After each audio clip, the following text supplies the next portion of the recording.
got to get these doors here.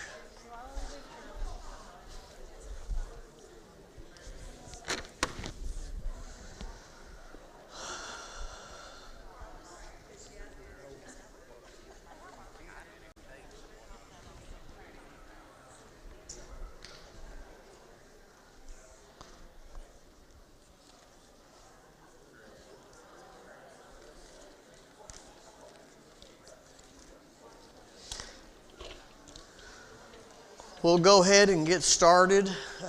They tell me I have plenty of time, so that makes me nervous. I may run out of steam before we run out of time, but we'll see.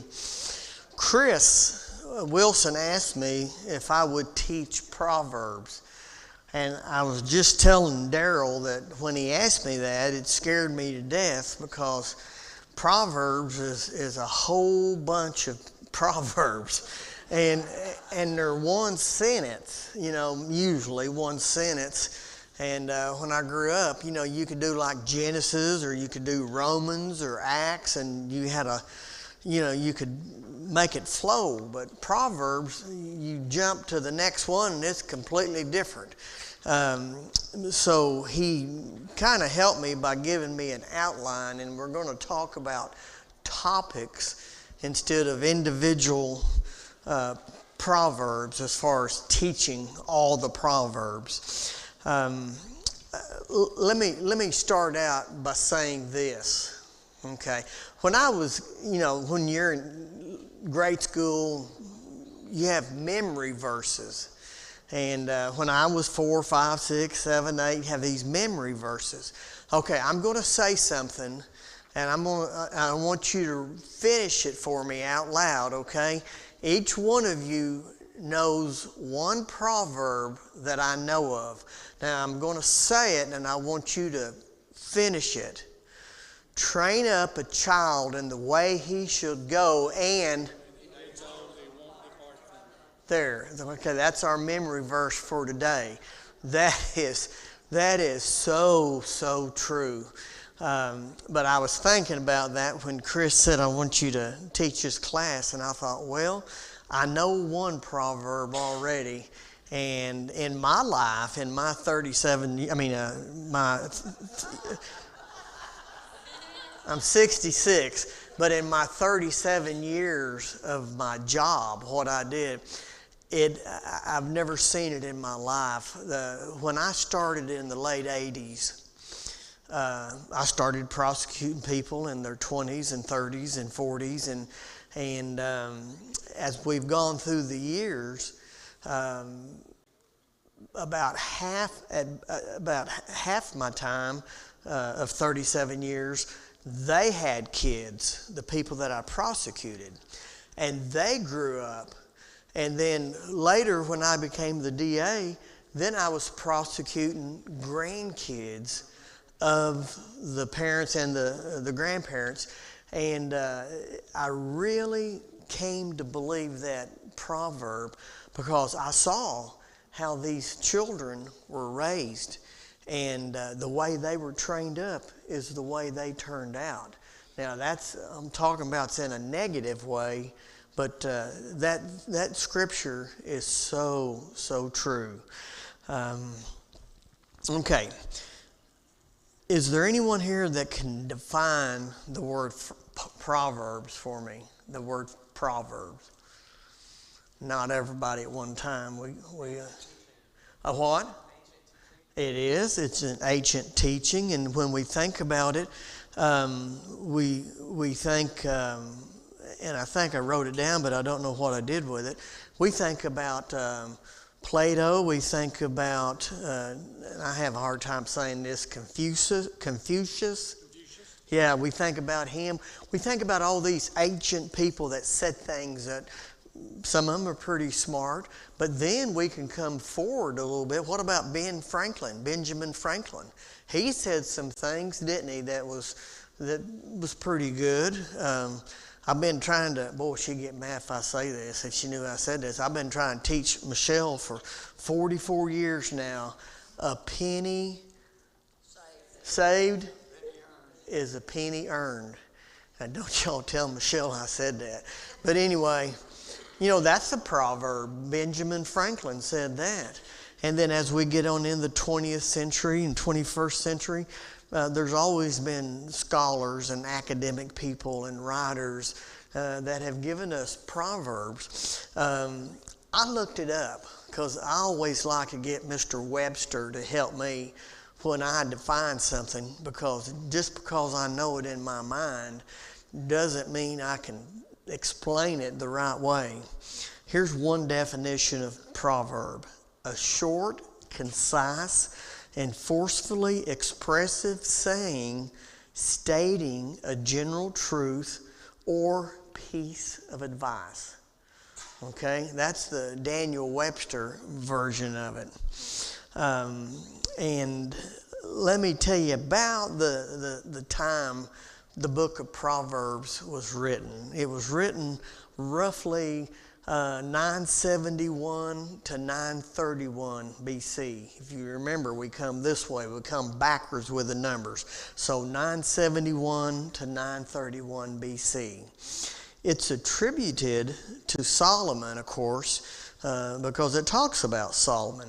But I think there's 2 chapters in Proverbs that somebody else may have written. And Agur, and I have to sound this one out, Lemieux. Those are 2 people.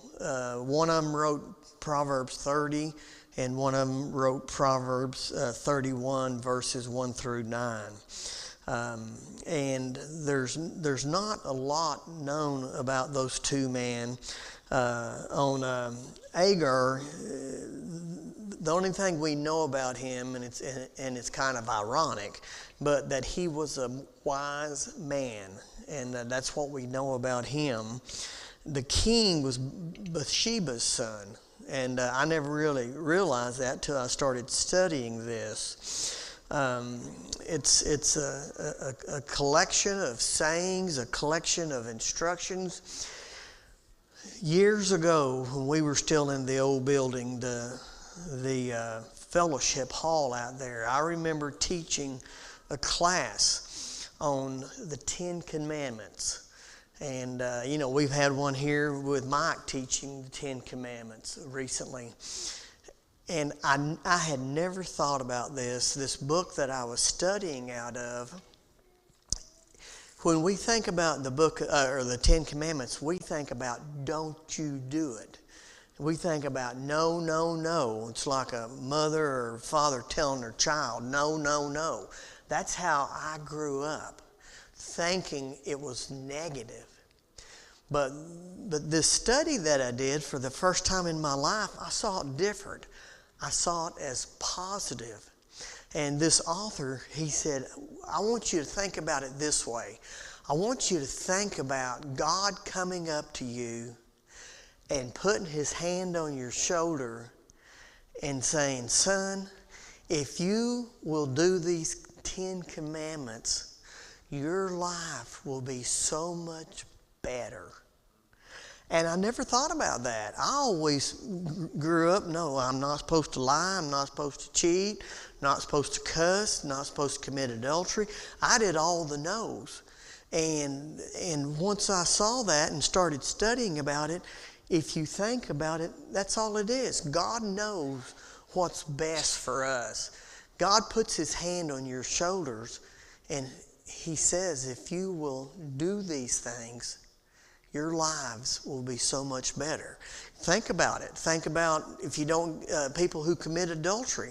Think about all the problems that causes that you wouldn't have if you didn't do it. Think about those who do not tell the truth. Think about those who steal. I've met a lot of thieves in my life.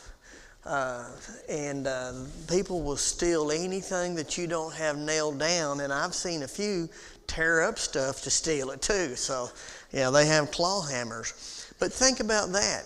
If you steal something, sometimes that causes you a lot of problems. So if you go through the 10 Commandments and you follow the 10 Commandments, your life is better. Well, I got to thinking about how that works on the Proverbs. And if you go through the book of Proverbs and you really take time to study them and listen to what they say, your life will be better if you follow them. You know, I know Solomon had a lot of money. But what else was Solomon? What did God give him? Wisdom. So I may tell you something when you're talking to me about something I think I know about, and Daryl may go home and tell Diane, he said, Larry told me this, but he doesn't know what he's talking about. You know, he's never sold washing machines. He's never sold TVs. Larry doesn't know what he's talking about. You know, and then I may talk to y'all about it, and you can think, well, I don't think Larry knows about washing machines. But Solomon had wisdom.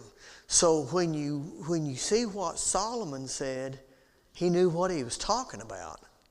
And so that's one of the things I like about Proverbs, because everything in there, with the exception of those other two gentlemen, was written by Solomon, somebody that God made at the time the wisest person in the world.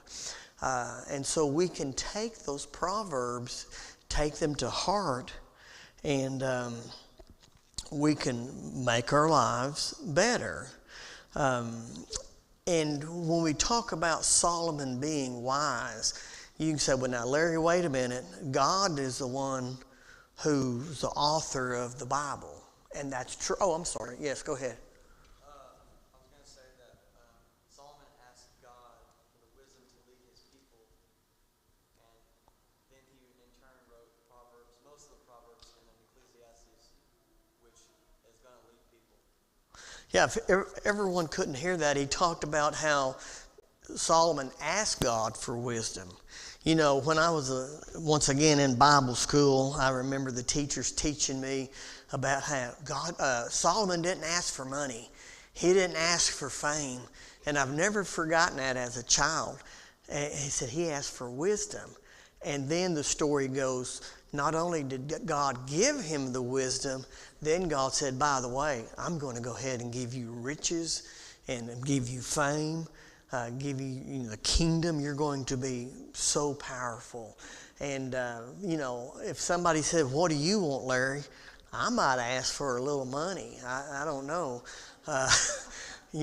But that's exactly right. He asked for wisdom. And when you think about that, he had to be a little bit wise himself, didn't he, before God gave it to him, for somebody, a young man, for somebody to ask for wisdom. So that's I'm glad you said that. That's interesting. Back to what I was talking about, Solomon writing it and how wise he was. We've got to remember, this is still God writing this. All Scripture is breathed out by God. So even though Solomon wrote it, Solomon used his wisdom. He was really a conduit from God to the book of Proverbs. So the goal of the book, everything, all books usually have goals. Sometimes it might just be a story, a fiction for you to enjoy. The goal of Proverbs is stated right at the beginning. Proverbs chapter 1, it describes what wisdom is and what God's people will happen if they follow the Proverbs. Proverbs will help us to be wise. There's a reference in verse 8 to an individual person. It says, my son. And so Solomon could have written that. It's conceivable he could have written that to his son. And he could have written it to other groups of people. But it is interesting that God has allowed us to listen to those proverbs and to apply them to our lives. Now, there's going to be a theme as we go through today. Like I was telling Daryl, we can't go through all the Proverbs, but there's a theme for the first week.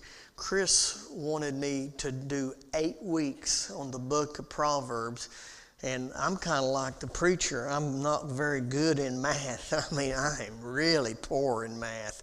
But I had that one figured out because there's 31 chapters in the book of Proverbs, and Chris said I could have 8 weeks to do them in. Well, I thought, how am I going to do this in 8 weeks? But Chris had given me some things that I could look at. And so like today, we're going to be talking about fearing God. If you would, take your Bibles and turn to Proverbs, the first chapter.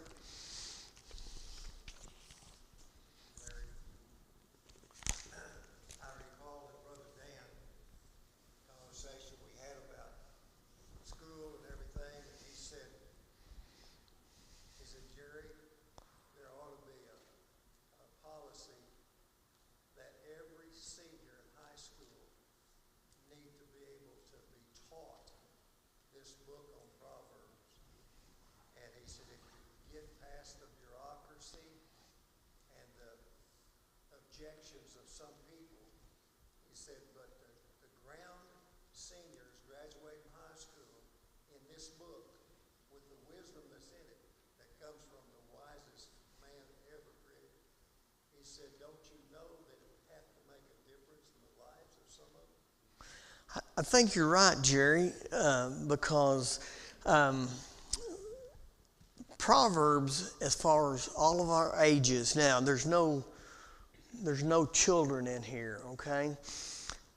When I was young, Proverbs were looking forward. So those seniors, if you taught the seniors Proverbs, they would be in a place where they would be looking forward about these Proverbs. And if they took them to heart, that would be so good, like Dan said, because it can make some differences in their lives.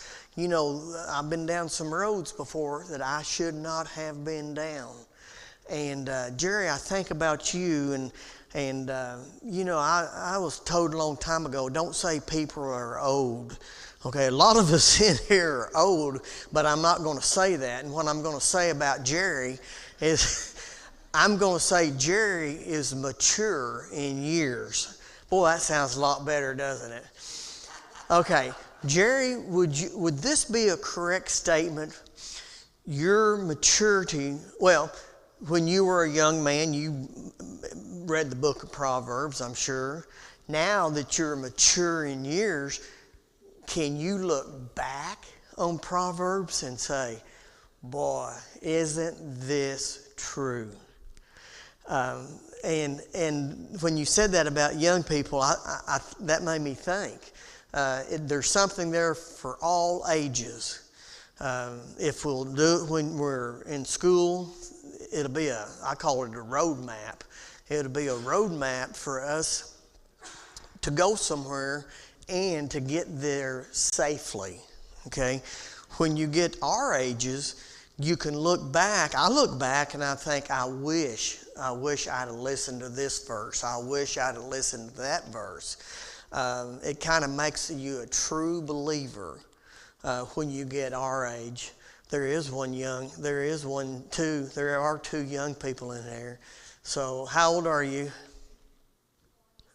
26 and 28. Okay, I didn't see them. So we do have some young people in here. So you all pay attention, okay? This is some good stuff here. It's not too late for y'all to I said it again, didn't I? Who was that said a while ago that when I talk up there I have an accent? But that's just, yeah, I was just born with it. When you grew up where I grew up, you're lucky that I'm not any worse. But it is something, if young people would read it and take it to heart, it would make a difference. Ethel, you got a comment? I said Ewan's all. Ewan's. Well, I grew up with a boy that said Ewan's all the time. Okay, we're going to take Proverbs, and I'm going to read Proverbs 1 through 10 in the first chapter. The Proverbs of Solomon, son of David, king of Israel, to know wisdom and instruction, to understand words of insight, to receive instruction in wise dealing, in righteousness, justice, and equity, to give prudence to the simple, knowledge and discretion to the youth. Let the wise hear and increase in learning, and the one who understands obtain guidance. To understand a proverb and a saying, the words of the wise and their riddles. The fear of the Lord is the beginning of knowledge. Fools despise wisdom and instruction. Hear, my son, your father's instruction, and forsake not your mother's teaching, for they are a graceful garland for your head and pendants for your neck. My son, if sinners entice you, do not consent.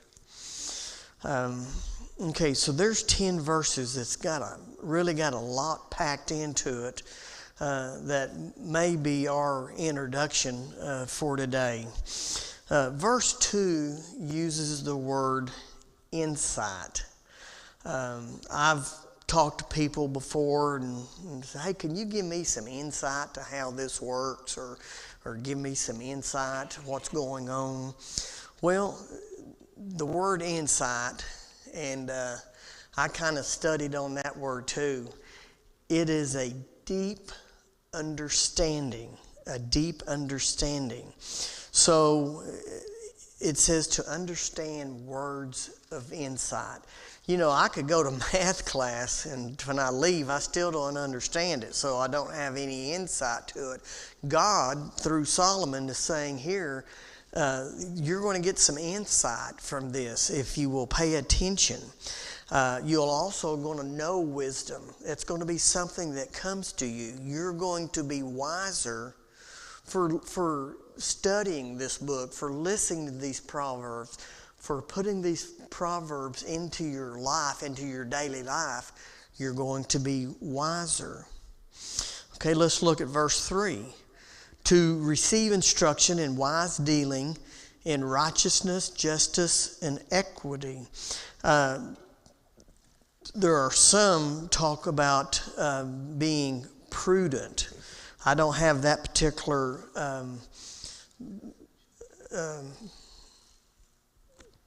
I'm reading now the ESV, so I don't have that particular word in this. But prudent is acting with or showing care and thoughtfulness or thoughtful for the future. This goes back to what Jerry was talking about the future. Prudent, you are showing care and thought for the future.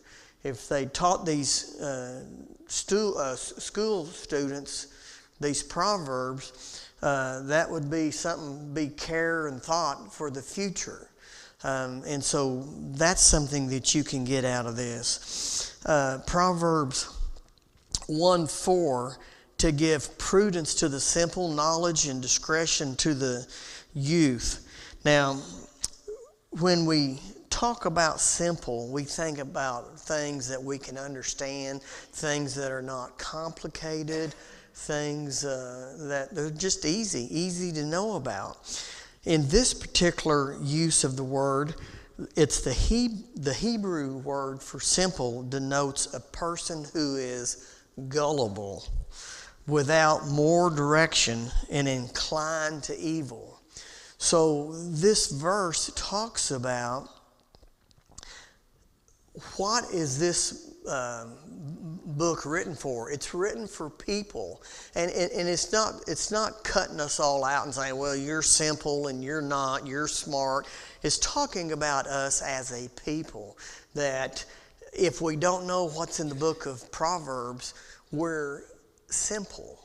And it denotes someone who, like I said, may be gullible. You've known people in your life. I'm sure Daryl has sold washing machines to people who are gullible, and he talks them into buying these washing machines. No.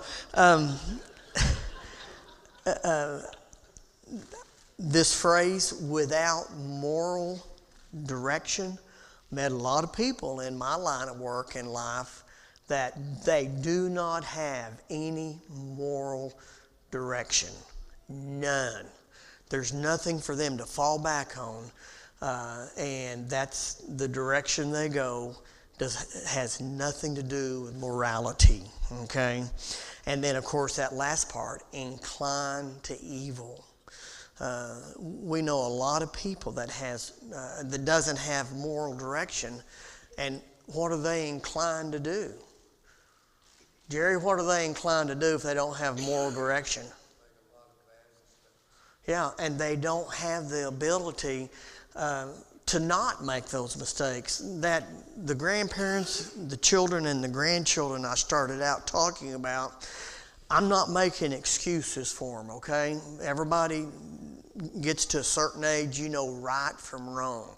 So I'm not making excuses. Just a minute, Jack, and I'll get you, okay? Don't forget what you're thinking about, because I'm starting to do that. But anyway, what was I saying? Oh.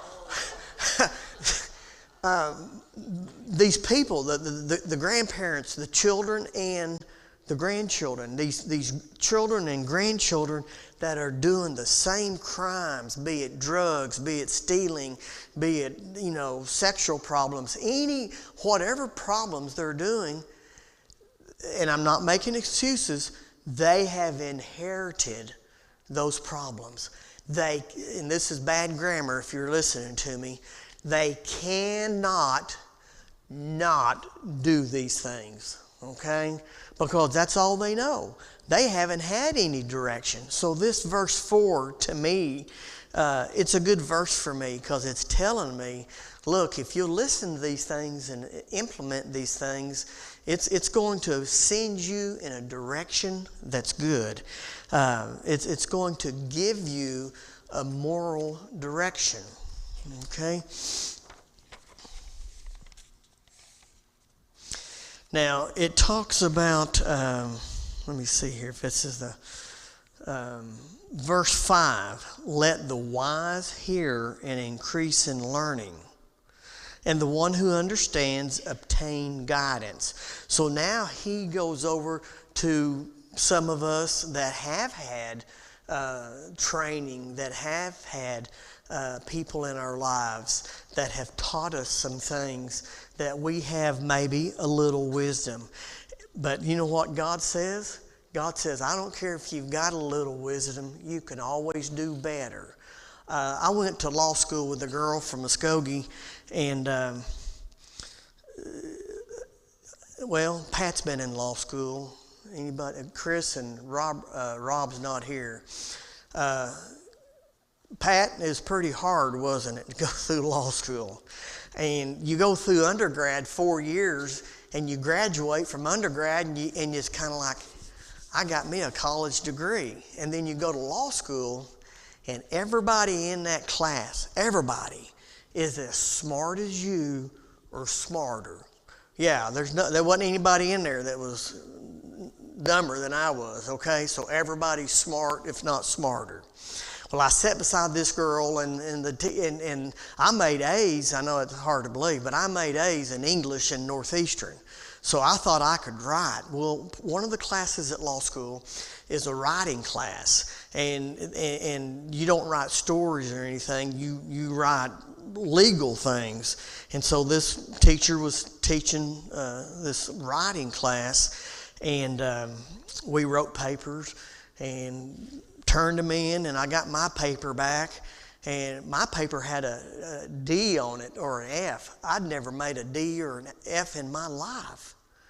And of course, you're all sitting there beside everybody. And I was looking at my paper, and I got to looking, and everybody made D's and F's. I mean, everybody. Except the girl beside me. The girl beside me made an A. And I thought, my goodness, she made an A. And so I was there, everybody was scared and everything, and she said, you know what? Don't worry about your grade. I'm going to let everybody rewrite their papers. And she marked it up. This lady had a college degree, a master's degree, a doctorate degree in English, and a Juris Doctor, which that's what a law degree is. She had all these degrees. I mean, that was her life, you know. She said, I'm going to give them back to you. And when she did, I mean, mine looked like half red, okay? But that was good, because she did everything that you did wrong, and I knew where to correct it. You know, I see these two school teachers over here, Jerry and Novita. Y'all ever put red on somebody's paper through the years when you was grading them? A few times. And I got one back just like you're talking about. Did you? Well, so I get excited because they said, you could redo it, make a better grade. So, boy, we all sent them in and got mine back. And I got a C, and man, I was happy. You know, I think Pat will agree with me.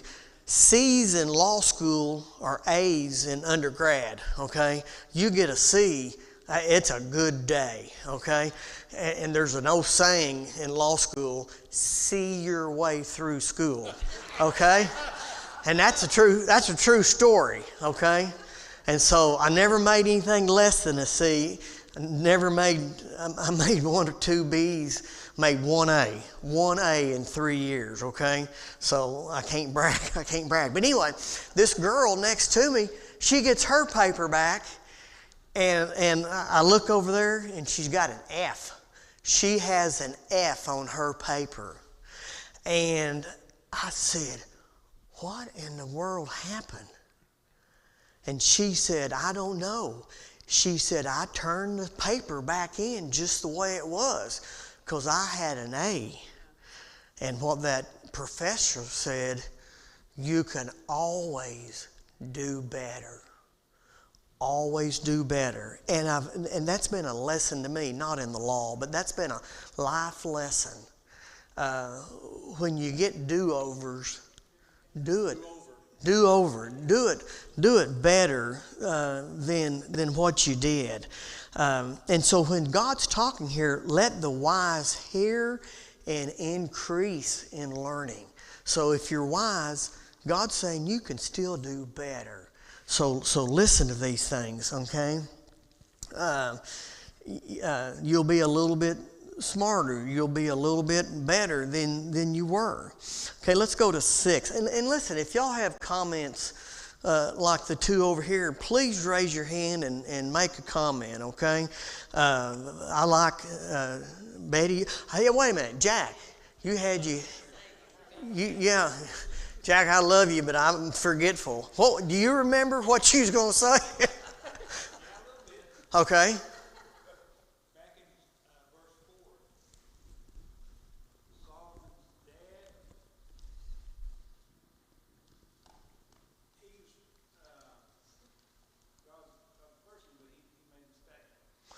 You know, I'm glad you said that because he was the wisest man on earth. But if you... Oh, I'm sorry. I thought that gold nugget was shining already.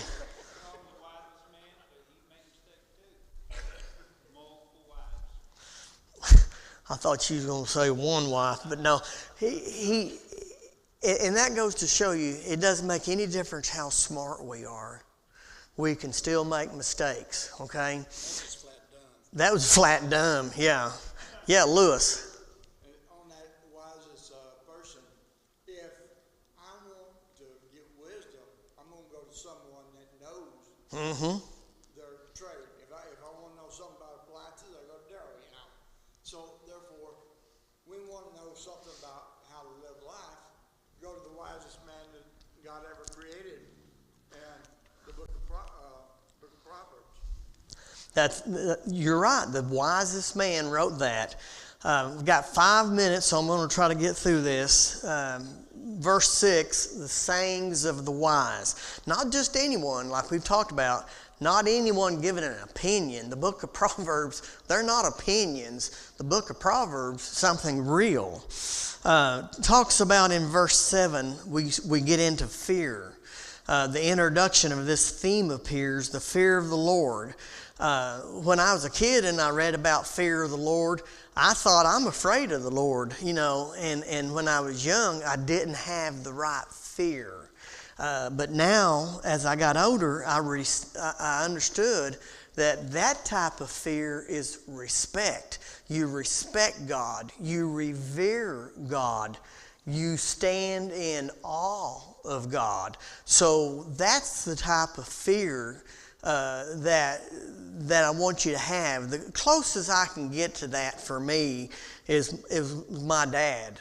I feared my dad growing up, but it wasn't a mean fear. He wasn't mean to me.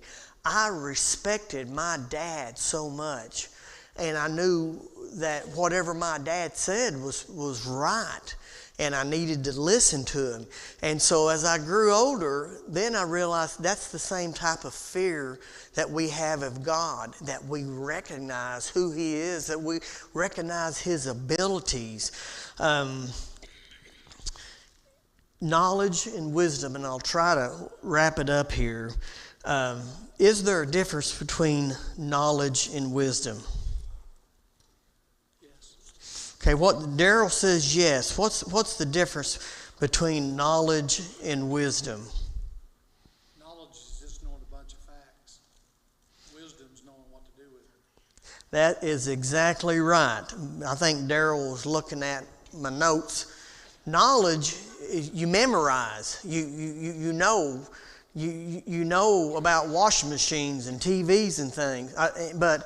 But if that's all you know is about it, you've got to apply that. And so wisdom is applying that to the knowledge that you have. There's a deal, you've probably seen it. It shows these two roads, and there's like hundreds and thousands of people going down this road. And it says, I believe in God. And there's thousands of people going down this road. And then there's another road over here, and it's got a few people on it heading down the road, and it says, I believe God.